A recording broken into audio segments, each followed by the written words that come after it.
has to have a leader. And I'm going to take senior privilege to name our leader, Gwen Duncan, as president, and her family. Because many of the people here tonight received those emails and all of those messages and everything it took to coordinate an effort like this. So I will say that we have some people who require a little of what we call special recognition. But those of us who have worked with a volunteer organization, there are no paid members with a core. Everyone gives of his or her talents, and therefore we have been quite successful. Last July, we met at the Casa Monica Hotel for a dinner, a luncheon, with John Lewis as our keynote speaker, the last remaining person who gave the speech on the March on Washington. And we had 180 people to enjoy that dinner and his message. I'm here to say that we are living in times when those are rare occasions. And President Obama gave him the Presidential Recognition Merit Certificate last evening. And therefore, I think we were quite fortunate to be able to get people of that caliber to come and share many, many hours with us, because when they get around to the point of saying, do you have an honorarium? We have to say, we can't afford an honorarium, but we can take care of you while you're in our presence. And he said, Robert, that's sufficient, because I've known John since the 60s. And we fought many, many battles together. Now, I'm going to deviate a little bit by saying that there may be others here tonight from St. Augustine or around the state or across the nation who did not participate directly in the St. Augustine movement. And I'm looking at one person who is a classmate of mine. And she deserves special recognition. Now, she may scold me for doing this and whatever, because she's a very unassuming person. But she deserves to be recognized. Thank you. And so we go down the list. I would like to have my next door neighbor, across the street neighbor, who helps keep sanity in my community, my street, when the Klan shot up my home and killed my dog within the house with my wife and my 2 daughters, my pregnant wife and my 2 daughters within the house. And she has graced us tonight with her presence, Ms. Barbara Vickers.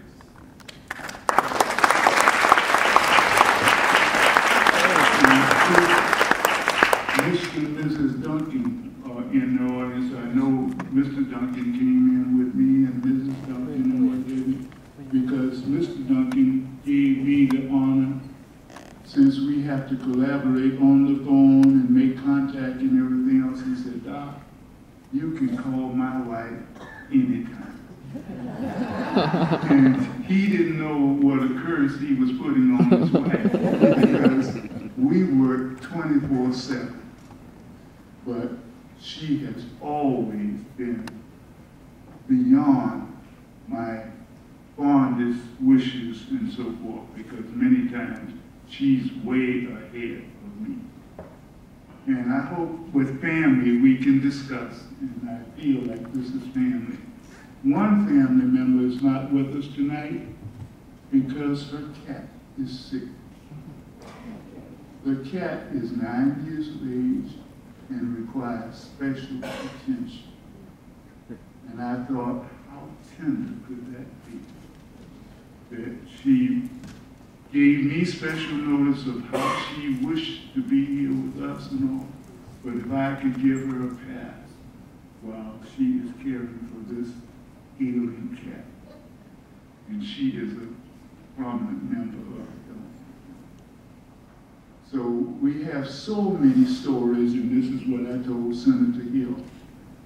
Tonight, in our presence, and I hope many of you will avail yourselves of this opportunity, we have living and walking history books, and certainly history chapters, because we have 2 young ladies with us who gave up 6 months of their school time and their liberty, just for picketing and demonstrating in front of the business establishments of St. Augustine. And they were sent away to a reformatory school, Lowell School for Girls in Ocala, Florida, for 6 months. It took our lawyers that amount of time to convince Governor Ferris Bryant and his cabinet and all that those young people should be released from prison. Because all their parents and their guardians had to do was sign the paperwork that had been sent to them in a self-addressed envelope that would have pressed charges against Dr. Robert Hayling for contributing to the delinquency of minors, which is a felony. And as I have said before, and is in many of the books that is written, my goose would have been cooked. But those parents stood strong. The young people, the 2 young ladies went to the Lowell School for Girls, and the boys came up here all the way to Mariana, to the reformatory school for boys, and spent that time endured all of those hardships, missed football games, Thanksgiving, Christmas, and everything, but they would not be broken. And we have the 2 young men are deceased, but the 2 young ladies are here tonight. And then, not to make it even further, the first black family that integrated their kids in the Fullerwood Elementary School in St. Augustine, they were asleep in their home, and a firebomb was thrown in their front front living room, and the house was set afire, and they were able to escape through the back of the home. The house was burnt to the ground. Mrs. Robeson is here with us tonight. Mr. Robeson is deceased. Now, all of this happened in the 60s here in Florida. And I don't think I'm out of telling stories out of school. Very few of these people had any contact, and I know I can say I have never had, other than for the clemency board, any official of the state of Florida to shake my hand and say to me, I'm sorry for what happened to you. And this is after I graduated from Florida A&M and volunteered and went in the Air Force. Went through basic training and all as a leader, and then went through Officers Candidate School and rose to the rank of 2nd lieutenant, excuse me, and eventually to 1st lieutenant. And yet I had not done enough to earn my citizenship, and that I came back to St. Augustine and found out that I could write a prescription for a drugstore that would fill a prescription for antibiotics, for pain medicine, and everything else and all. But as Arjanelle, who is here with us tonight, that I could not go to that drugstore or that restaurant and order a hamburger and a Coke. And the tragedy of it was, Would Arjanelle and Joanne stand?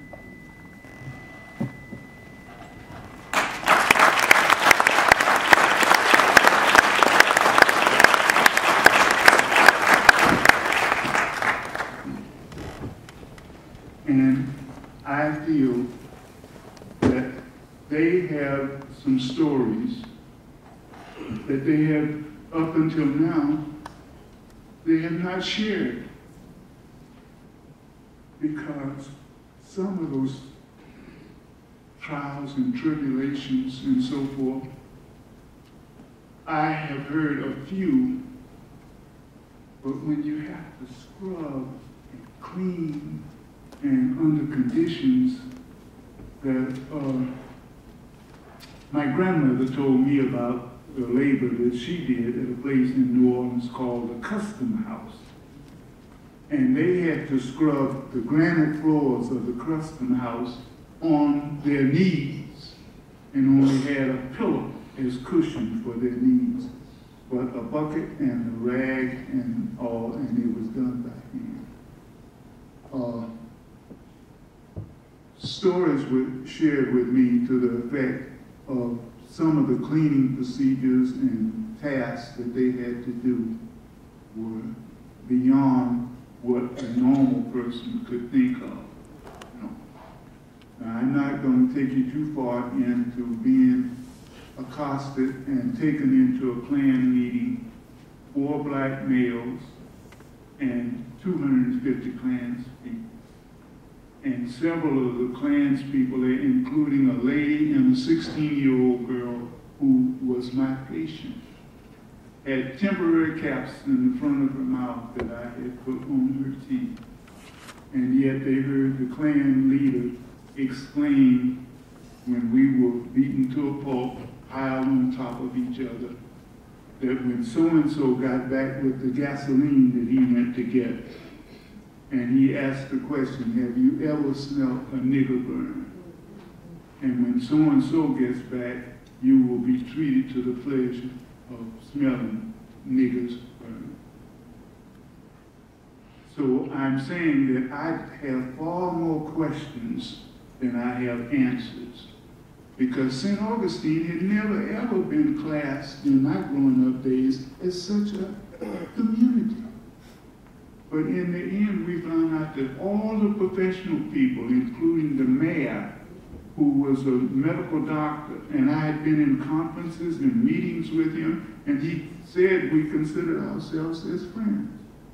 But he was a strong John Birch Society person. Mr. H.E. Wolf, president of the Exchange Bank and all.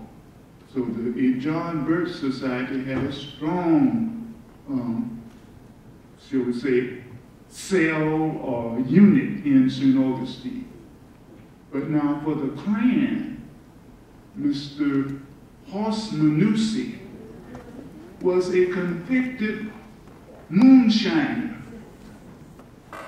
And we don't know to the day whether he had ever had his civil rights restored, so he was possibly not even able to vote.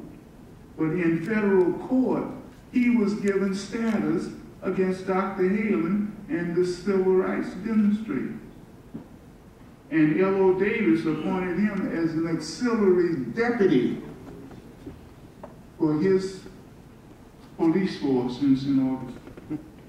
One of the federal judges told me that I came into his court without clean hands, Judge McRae. And I kind of asked someone else because he didn't call me up front and ask me directly. But he had read in the paper where the news media had said, especially after my home was shot up, that I was going to defend myself and I was going to shoot first and ask questions later. And that made me unqualified to appear before him because he said I didn't come into his court with clean hands.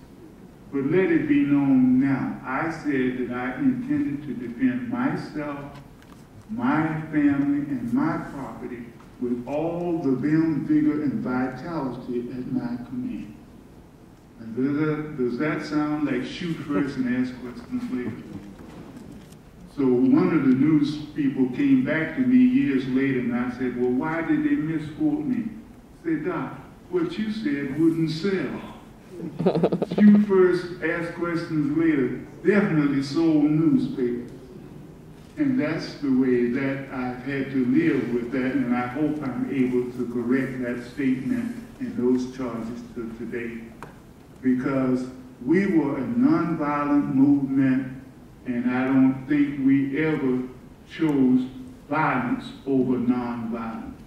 Because we didn't have the guns, we didn't have the weapons, we didn't have anything against a fully armed police force, city, county, and even for a period of time, the state police. So I'm here to say to you good people that we have so much to be thankful for that has come forth with these many, many years. St. Augustine is on notice that we dropped the ball on the 400th anniversary, which was 63. The Vice President came, the Ambassador of Spain came, and many other dignitaries came, and they had a big, rousing dinner and everything at the Ponce de Leon Hotel and so forth. And we had been talked into not picketing and demonstrating and all, especially while all those dignitaries were in town. So we didn't.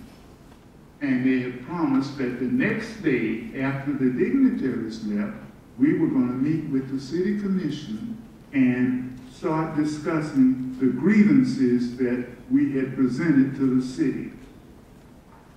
The next morning we went dressed with our fine clothes and everything else, and it was about 6 or 8 of us. We met with the city manager's secretary and her tape recorder. No one from Washington, no one from state government, no one even from city government showed up because we had lost our leverage. They had had their celebration, their meeting and everything, and everybody had left town, and we were sitting there without, we didn't have any better sense. We even spoke into the microphone in the secretary's tape recorder and stated our names and our grievances and everything. Because we still thought that there must have been a mix-up, because I had a pledge from a personal representative, Mr. George Reedy, from Vice President Lyndon Johnson, that President Johnson was interested in our problem and was going to see that something would be done about it. Well, here we are now faced with the 450th anniversary coming up for 2015. St. Augustine still doesn't have a biracial committee. And there are several committees have been appointed and so forth. And to my knowledge, one black has been appointed to one of the committees. So I think I'm taking this platform to serve notice to St. Augustine and all the powers that be. Please don't make the same mistake that you made for the 400th anniversary, for the 450th anniversary, because we are kind of celebrating, thinking that we have made some progress. Please don't let us down. Thank you, good people, and I'm so happy to be home. For Tallahassee is home. My personal records are right across the street at the courthouse. My birth certificate, my discharge from the Air Force, and all of that are on record for the county recording departments. And you would say, well, why is that so? Well, the Klan had shot up my house, had burned up other people's houses, so I had some personal papers and everything that I thought that I had to bring them to Tallahassee and have them on file at the Document Center. I don't know what the formal name is, but it's right across the street on Monroe, right opposite the Capitol. And therefore, that's what I had to do with my papers and all. to make sure that they had a place of safekeeping. So those are the trials and tribulations and what have you. But I want to say at this time, as far as I can say for my family, we are not bitter. And I am not bitter. I have 2 grandsons that will be coming along now, 8 and 6. And I hope that I live long enough to at least share many of the experiences with them that we had to encounter. But they're in Singapore, and their father's an executive with Apple Corporation. So they have put in 1 year, they have 1 more year to go. And also, I want you to be on notice that we have 2 things going for St. Augustine. We will be unveiling a monument to the unknown foot soldiers of the Civil Rights Movement as soon as it is completed by the sculptor. The sculptor has completed his work, but it's at the foundry. And if you understand that we want to honor people who had no recognition, they gave all that they could give, and now this monument will be, it used to be called the slave mark. Now it's the Constitutional de la Plaza in the city of St. Augustine. So when we get ready to unveil it, we're asking the sculptor to give us at least a 2 weeks notice. And therefore, I want to end by saying that I have a little joke that I pull on many, because I have young people that we have a tutorial program and everything else going. And many of the young people that I talk to, and they don't believe what we have been through and everything else. So in the end, I say, well, if you're looking for something and all, I have never found it. That was easy. Thank you very much.